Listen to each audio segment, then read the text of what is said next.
Next up, we're taking a look at the poster version for Godzilla 1956, Godzilla King of the Monsters. Now, if you guys do not know, basically in 1956 there was a re-release or a release of Godzilla 1954 2 years after when it came to American theaters, and in order to market the movie, they painted a poster of Godzilla but colored him a green application just like this, which is what this is inspired by, and gave the tagline Godzilla King of the Monsters, awesome and then some, star Raymond Burr. And this is essentially what gave Godzilla his more green aesthetic throughout American history. Keep in mind, this was like way before Godzilla 2000 or 99, technically. So, essentially speaking, this is in some way, shape, or form the OG Godzilla 2000 because we got the pinkish spines. We'll talk about that in just a sec. But let's go ahead and take a look at the figure. The head is, well, the body is pretty much the exact same base sculpt as the 54 figure, just repainted. So this is what we're going to be focusing on here today. The head is going to be painted in a variety of different greens. We have like a base dark green going on with more lighter green highlights that almost look like lime, like a lime color, but still the base color of it all is going to be that gray. And it still looks pretty friggin' good. And the eyes are actually still painted really well, although mine are definitely a bit more bugged out. Well, as far as like the mass of the eye, but still we have a lot of like nice spray of the paint of the dark green to the light green, and it again just looks like a drawing, like it's supposed to be. The teeth are going to be interesting. On this one, there's only certain sections of the teeth that are painted the white, and then it cuts back to the gray, and you can see that with the bottom jaw, where the whole line here and here are gray, except for these teeth.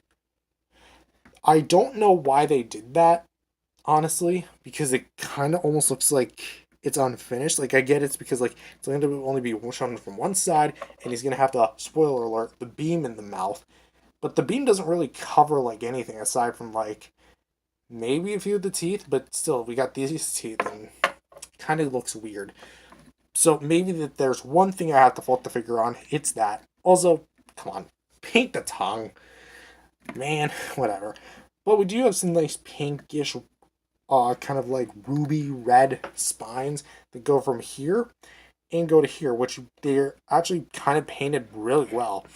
And going down to the more lower section of the body, we can see more like the black clashing with like the darker greens and the lighter greens, and then it just again has like that very nice consistent concoction where you can actually see like the paint lining up on the like where it meets the finger. Then there's like a streak of it that goes to the bicep and then kind of cuts off and then goes back to the bicep and up the shoulder, and again just looks very flush and consistent. I like that attention to detail here, and you can kind of see like again the streaks of like the lighter greens. It just looks again really, I don't want to say organic, but again like a painting, which is essentially what the original movie poster was. But taking a look at more like the spines here, this is kind of what I wish the original 54 looked like as far as like the paint applications on the spines go.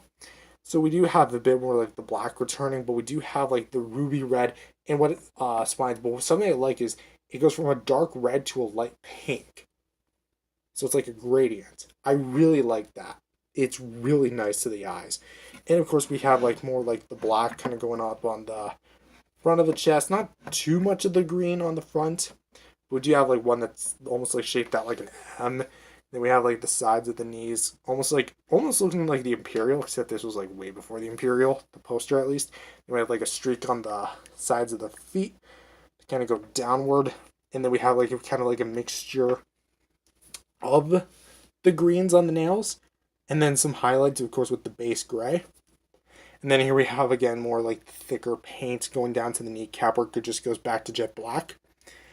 And then here we have the tail where we get like two streaks on the side of like the green paint, mixing the two greens together, and then kind of goes back to the black. And then up top we have like the light red to pink, which again kind of does the same thing. So I don't think I bent my bendy wire yet, which is kind of an interesting thought.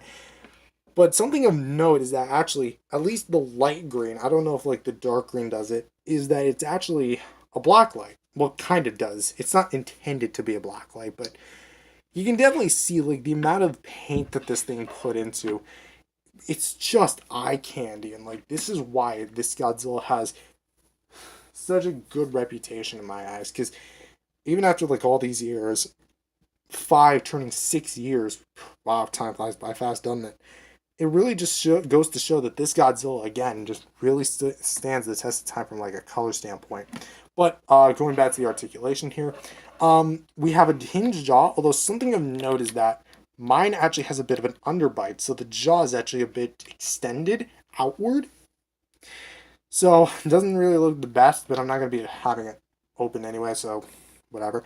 We have a ball joint here at the head, ball joint here at the neck, pretty much the same posability as the 54 Godzilla we previously reviewed.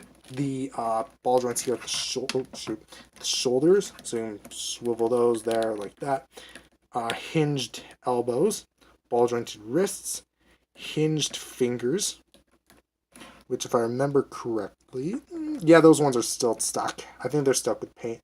Although we have a very loose ball joint on mine, because I think I can actually pop it out right now. Yeah, I can pop it right out. Pop it right back on, so nothing's damaged. For the waist, we can still swivel. I think it has about the same amount of waist range, but it's like very tight on mine. Ball joints here at the feet, so we can go pretty much same movement as the original. We kind of rotate in and out, all the good stuff. Bend at the knee. Get a little bit of a pink scrape, or kind of like a pink bleed, but still alright. We can swivel as well. Ball joint here at the foot. A couple ball joints here, here, here, and here of the base of the tail, sorry.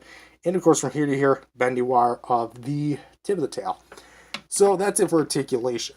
So what about accessories? Well, just as I mentioned earlier, it's supposed to be based on the poster. And so it came with a beam effect, which is sculpted pretty well. It actually uses this 62 mold, because technically speaking, that came first. But for the beam itself, it's actually molded in a pretty cool kind of like translucent yellow plastic with some translucent, well, not really translucent, mild like orange paint over top of the base, and it looks really good. How you put it in has never been easier. Just put it on this side, and there you go. Out of the box, it actually comes upside down, so make sure you want to flip it. Okay, come on, stay in focus. Wow, this thing sucks. There we go. Another thing that it came with, but I don't have anymore because it got chucked along with the box itself, was a big backdrop. It was a big card post backdrop that you could actually punch out, and it would look exactly like the poster, and you could stick this Godzilla figure in there and recreate the movie poster, which is really, really cool. And no other NECA Godzilla ever tried that. Not even like the KOTM like poster version of Godzilla tried that. Which then again, I don't see how you could like articulate the head so it's looking straight up. Maybe they could have done it with like the other poster, because it can look just amount of up, so we can like look at whatever. This is this Godzilla King of the Monsters, not the 2019 one. But overall, like especially for a package of what was it, like what, 20-25 bucks, this thing was actually really sweet. And I honestly am very shocked at the fact that this was the only thing we got in this format. I would have loved to see some of the other various poster Godzillas, but hey, the 56 Godzilla was still a really good one at the end of the day.